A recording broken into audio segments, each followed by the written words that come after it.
بسم اللہ الرحمن الرحیم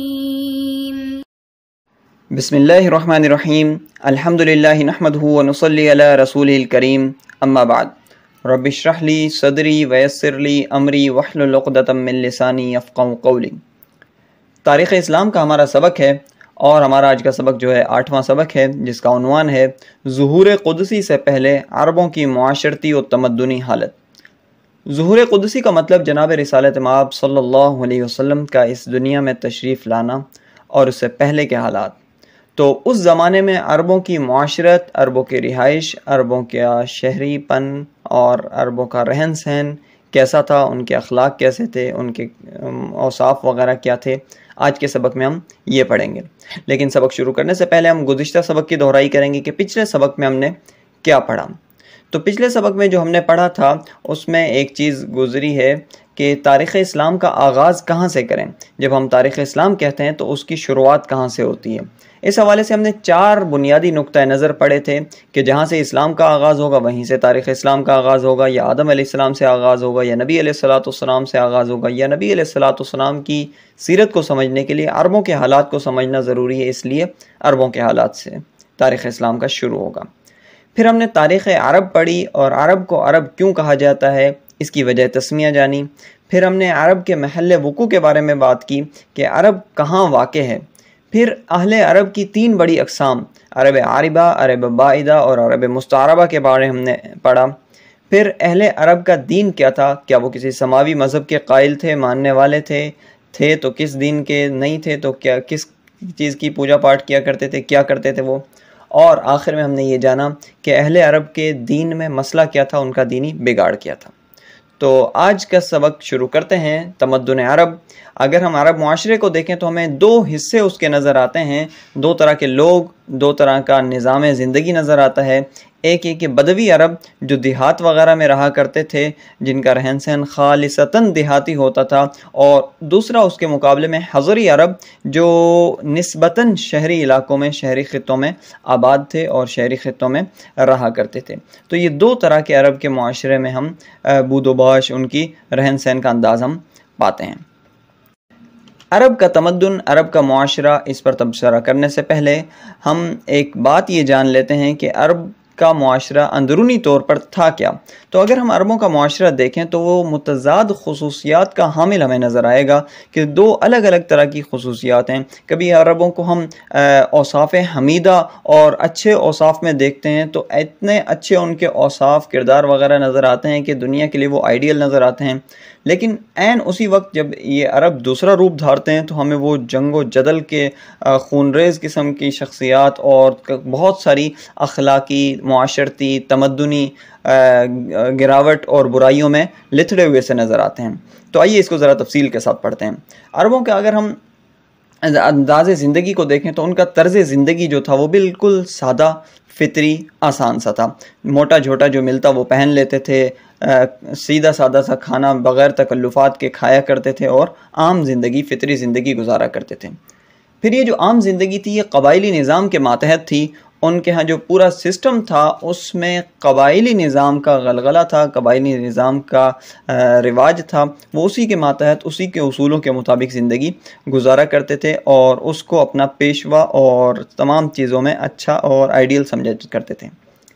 عربوں کے تمدن اور عربوں کے معاشرے میں ایک جو چیز ہمیں نظر آتی ہے وہ ان کی سخاوت ہے کہ وہ بے پناہ سخی تھے، اور مہمان نوازی کے لیے، کسی دوسرے کو نوازنے کے لیے، کسی دوسرے کو دینے کے لیے وہ کسی حد تک بھی جا سکتے تھے، حتیٰ کہ اگر سخاوت اور فیاضی کے لیے ان کو کچھ اور نہیں ملتا تو اپنے پاس جو سب سے قیمتی نفیس چیز ہوتی تھی وہ اس کو قربان کرنے سے ایک لمحے کے لیے بھی ہچکچاتے، جھجکتے نہیں تھے اور اس کو بے دریغ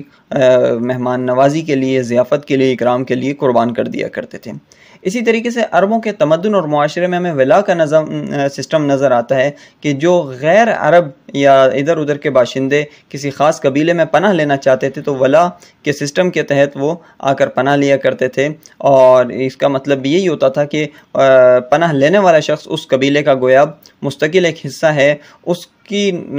حفاظت کرنا قبیلے والوں پر لازم ہے، اور اس کی ذمہ داری، یعنی اس کی بھی یہ ذمہ داری ہے کہ وہ قبیلے والوں کی حفاظت کرے، ان کے ساتھ معاملات میں وہ شریک رہے۔ عربوں کے تمدن میں ہمیں ایک نمایاں چیز ان کی شاعری نظر آتی ہے۔ شعر و ادب میں وہ بڑے فائق تھے اور بہت سارے اشعار ان کو یاد بھی ہوتے تھے، بہت پہلوں کے خود اپنے بھی اشعار کہا کرتے تھے، اور اشعار میں ان کی برجستگی تھی کہ موقع محل پر اسی وقت فوراً اشعار کہہ دیا کرتے تھے۔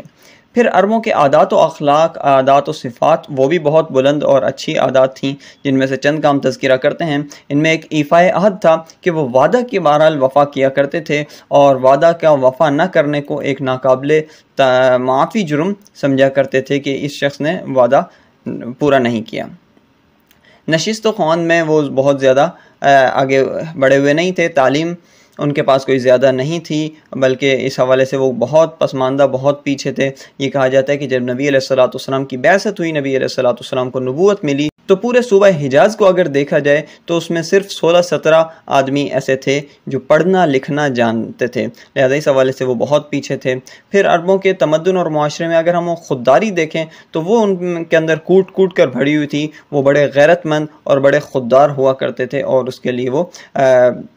ہر قربانی دینے کے لیے تیار بیٹھے ہوتے تھے۔ علاوہ ازیں عربوں کا ہر شخص، ہر فرد و بشر بہت زیادہ بہادر ہوا کرتا تھا، چونکہ ان کا نظام قبائلی تھا، اس کے لیے ان کو جنگ و جدل میں بھی جانا پڑتا تھا، اور شب و روز وہ یہی معاملات دیکھا کرتے تھے، تو خود بخود ان کے اندر بہادری کا وصف پیدا ہو گیا تھا۔ ایک نمایاں خصوصیت عربوں کی یہ تھی کہ وہ اپنی ناموس کی بڑی حفاظت کیا کرتے تھے، عزت و آبرو کا خیال رکھا کرتے تھے، اور اس پر کوئی ذرا سی بھی آنچ لفظی یا عملی آنے نہیں دیتے تھے۔ یہی وجہ ہے کہ جب رسالت مآب صلی اللہ علیہ وسلم خواتین سے بیعت لے رہے تھے تو فرمایا تھا کہ اس شرط پر بھی بیعت کرو کہ اللہ یزنین، زنا نہیں کرو گی۔ تو ایک خاتون کھڑی ہوگی، انہوں نے کہا وتزنی الحرۃ یا رسول اللہ، یا رسول اللہ کوئی آزاد عورت بھی زنا کر سکتی ہے؟ یہ تو کسی گھٹیا اور غیر خاندان کی عورت کا کام ہو سکتا ہے، کوئی عزت آبرو والی کوئی آزاد عورت زنا جیسا کام نہیں کر سکتی۔ اس سے ایک جملے سے ان کے پورے معاشرے کی عکاسی ہوتی ہے کہ ان کے معاشرے میں جو عزت آبرو اور ناموس کی کس قدر حفاظت کی جاتی تھی۔ ایک نمایاں خصوصیت عربوں کی یہ تھی کہ وہ پناہ گزین کی بڑی بہت زیادہ حفاظت کیا کرتے تھے، کہ کوئی شخص اگر کسی دوسرے کی پناہ میں آ گیا تو اب یہ پناہ دینے والا شخص اپنی ذمہ داری سمجھتا تھا کہ اب اس کی حفاظت کرنا میری ذمہ داری ہے، اگر اس کو ذرا سی بھی آنچ آئی تو گویا میری عزت آبرو کا مسئلہ ہے، لہذا وہ پناہ گزین کا بہت زیادہ خیال رکھا کرتے تھے۔ عربوں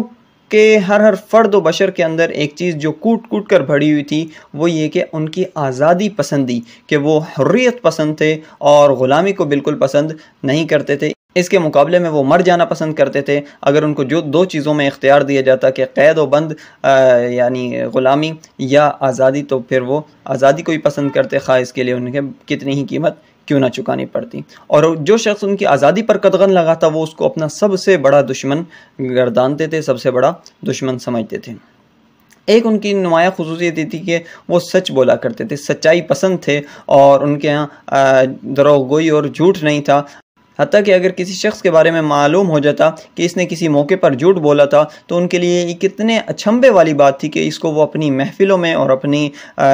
مجالس میں سنایا کرتے تھے کہ اچھا یہ وہ شخص ہے جس نے فلاں موقع پر فلاں جھوٹ بول دیا تھا، یا اس کے باپ نے جھوٹ بولا تھا، یا اس کے دادا نے بولا تھا، یا ان کے دور پر خاندان کا فلاں شخص جھوٹا نکلا تھا، جھوٹا ثابت ہوا تھا۔ تو یہ ایک اتنی بڑی ان کے نزدیک قباحت تھی جھوٹ بولنا کہ اس کو اپنے معاشرے میں اور اپنی محفلوں میں ایک بہت بڑے جرم کی حیثیت سے گنوایا کرتے تھے۔ عربوں کی ان تمام اچھی خصوصیات کے ساتھ ساتھ ان کے اندر بہت ساری سماجی برائیاں بھی تھیں، ان کی معاشرتی برائیاں بھی تھیں۔ ایک انہی برائیوں میں سے یہ تھی کہ ان کے ہاں غلامی کا دور دورہ تھا، غلامی کا رواج تھا۔ جیسے ہم نے عرض کی کہ وہ خود تو حریت پسند تھے، لیکن لوگوں کو غلام بنانا ان کو بڑا محبوب تھا، مشغلہ پسندیدہ تھا ان کا، اور ان کو ان کے نزدیک یہ دستور تھا کہ گویا آقا کو غلام پر اس کی موت و حیات کا اختیار ہے، چاہے تو غلام کو زندہ رکھے، چاہے تو مار دے، جس طرح کا بھی ظلم چاہے آقا اس پر روا رکھ سکتا ہے۔ اس طرح کے حالات وہ غلاموں کے لیے بنا کر رکھتے تھے۔ دوسرا، ان کے ہاں کثرت سے شراب نوشی تھی، ان کے ہاں شراب بہت زیادہ کثرت کے ساتھ پی جاتی تھی، اور کیا اشرافیہ، کیا عوام، کیا خواص، کیا رئیس، کیا عام لوگ، سارے کے سارے لوگ اس لت میں ایسے جکڑے ہوئے تھے کہ ہر ان کا چھوٹا بڑا شخص شراب کی لت میں پھنسا ہوا تھا، اور اس کی جو معاشرتی برائیاں تھیں اور معاشرتی اثرات تھے اس کے وہ بھی ان کو بھگتنے پڑتے تھے۔ عربوں کے تمدن اور معاشرے میں ایک جو بالکل نمایاں چیز ہمیں نظر آتی ہے وہ یہ کہ عرب بازار اور میلے، یہ بازار سیمائی، ششمائی یا سالانہ بنیادوں پر منعقد ہوا کرتے تھے، اور ان بازاروں کے اندر خرید و فروخت تو ہوتی ہی ہوتی تھی، تاہم اس کے ساتھ اور بہت ساری اس کی خصوصیات تھی کہ ان بازاروں کے اندر میلے لگا کرتے تھے، ان بازاروں کے اندر مقابلے ہوا کرتے تھے، ان بازاروں کے اندر شعر و شاعری کے مقابلے ہوا کرتے تھے، ادب و فصاحت و بلاغت کے باقاعدہ محفلیں لگتی تھیں، ان کی مجالس جمع کرتی تھیں، اور ان میلوں کے اندر لوگ کھڑے ہو کر بڑے فصیح و بلیغ خطبے دیا کرتے تھے، اور ان خطبوں میں سے جو خطبوں کا جو مواد ہوتا تھا، جو موضوع ہوتا تھا، وہ زیادہ تر اپنے آباء و اجداد پر فخر ہوتا تھا کہ ہمارے قبیلے کے ایک بزرگ نے، ہمارے قبیلے کے باپ دادا پردادا نے ایسا کارنامہ انجام دیا، تم نے کیا کیا؟ سے یہ باتیں ساری کی ساری سن کر سامنے والے قبیلے سے کوئی شخص اٹھتا اور وہ اپنے آباء و اجداد پر فخر کرتا، تو اسی طریقے سے یہ ان کا میلہ اور ان کے خطبے وغیرہ چلتے رہتے تھے، اور ایک دوسرے پر یہ فخر اور تمنا کرتے رہتے تھے کہ ہم نے اتنا بڑا کارنامہ دیا، ہم نے اتنا بڑا کارنامہ دیا۔ تو یہ بہرحال عربوں کی معاشرت میں سے ہم نے چند چیزیں آپ حضرات کے سامنے ذکر کی، جس سے ان کے پورے کے معاشرے کی عکاسی ہوتی ہے کہ وہ کس طرح کی زندگی گزار رہے تھے، اور ان کی یہ زندگی یوں ہی چلتی رہی یہاں تک کہ جناب رسالت مآب حضرت محمد مصطفیٰ صلی اللہ علیہ وسلم ان کے درمیان آئے، اللہ رب العزت کا نور، اللہ رب العزت کی وحی لے کر آئے اور ان کو سیدھے راستے پر چلایا، اور ان کے جو اوصاف حمیدہ تھے ان کو مزید جلا بخشا، اور جو رذائل تھے ان کے اندر سے ان کو مکمل طور پر ختم کر دیا۔ تو جزاکم اللہ خیر، الحمدللہ یہاں جا کر ہمارا درس مکمل ہوا، اگلے درس تک کے لیے اجازت دیجیے، جزاکم اللہ خیر، سبحانک اللہم و بحمدک، ونشہد ان لا الہ الا اللہ وحدہ لا شریک لہ، واشہد ان محمدا عبدہ ورسولہ۔